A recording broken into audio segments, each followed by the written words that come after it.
What is up, home workout and bodyweight exercise fans? In today's video, I thought of talking about some more philosophical stuff. It's the weekend, I don't train in the weekend, and I feel more philosophical. So, in today's video, I want to talk about self-mastery and why I believe that self-mastery is the key to happiness in life. So, one of the reasons I like bodyweight exercise a lot is because I think it's one of the best ways to get started with your journey of self-mastery. Now, all of us Western-oriented people, we care a lot more about the superficial levels and layers in life. So do I a lot of times. We get distracted by them. And that's why starting with bodyweight exercise, the superficial layer of yourself, which is your body, is a good way to accomplish self-mastery. So what I like with bodyweight exercise is that once you realize that by being methodical enough, by being consistent enough, by being persistent enough, you can start gaining greater control over your body. You can become stronger physically, but also mentally. That's the best way to realize that this mentality of being consistent, persistent, methodical, that leads to improvement, self-improvement, can carry over also to more deeper layers of your existence. So what I mean is, by using the same ways, the same methods, the same mentality, you can also learn to master your inner self, your mind. And how do you master your mind? I don't like using this word a lot lately, but there's no better word, so I'm going to use it. You master your mind with meditation.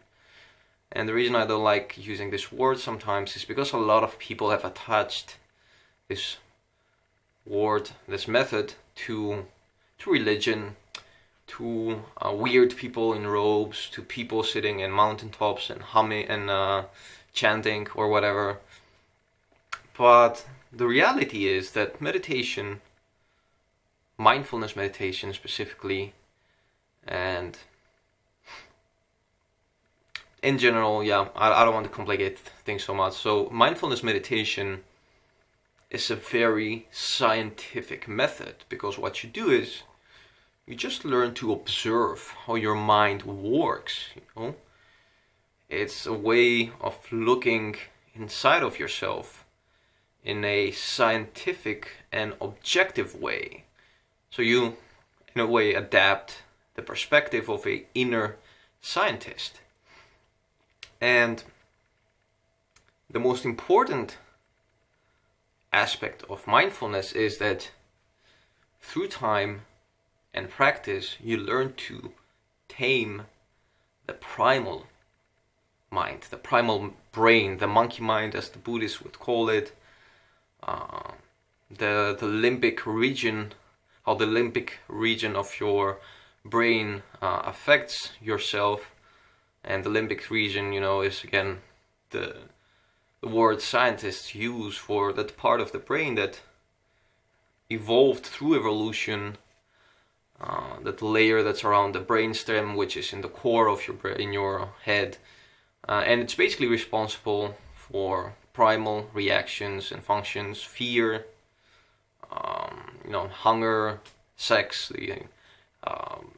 and basically everything you have to do in order to survive.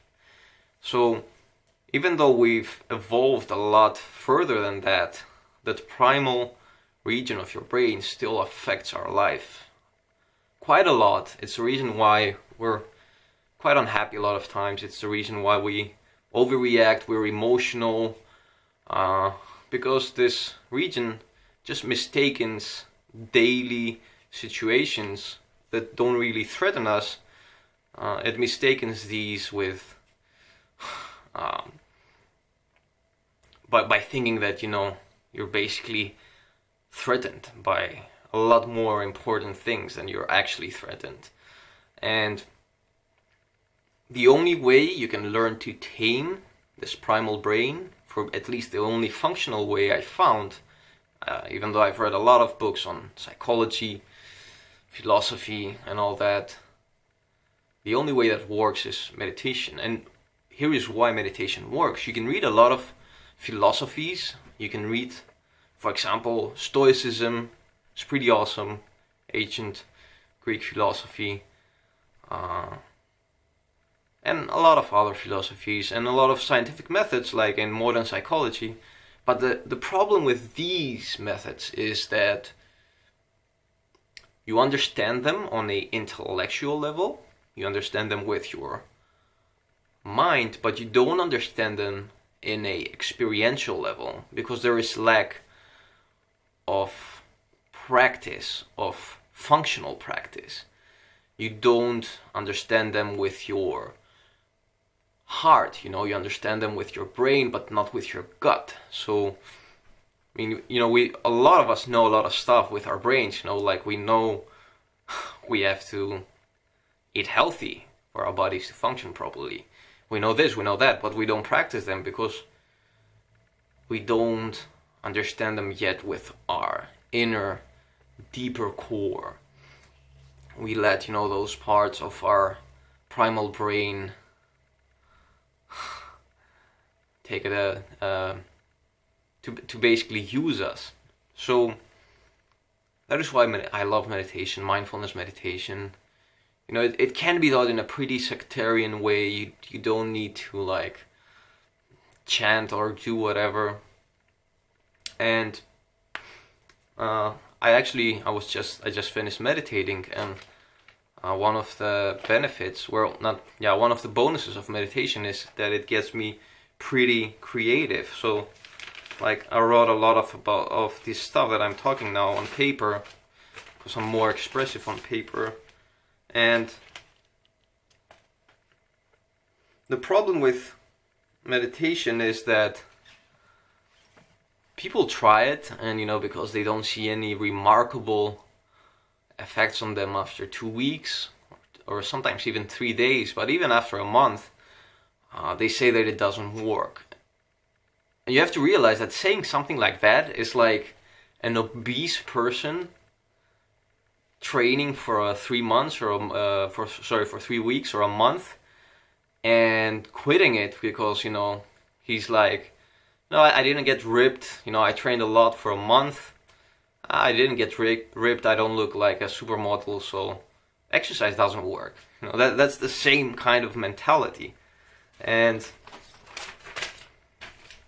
I think that the reason that meditation is so difficult is because it's so simple. You know, again, not easy, but simple. Just like exercise and dieting. In the end, you know, if you figure out everything, it's pretty simple. You know, it's just a matter of being consistent with it, of sticking with it long enough. And that's a tricky part again, because, you know, you have to figure out which methods work, which not. And I found this to be the same theme in any kind of knowledge you want to master, any kind of changes you want to make in your life. You know, you first have to overcomplicate stuff.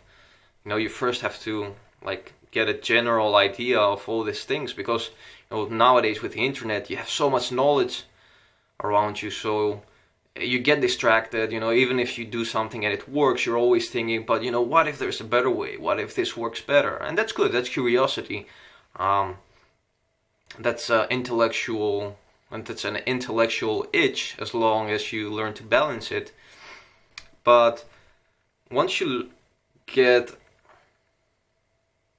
an overall look, an overall idea of all these methods, and you try a little bit of everything, which takes a lot of time, then you can reach a point where you can say, okay, now I know that I don't need all this fluff, I just need this thing in this in the center of everything, that, you know, the core, that method that works, that I know gives results, and I just need to stick with that.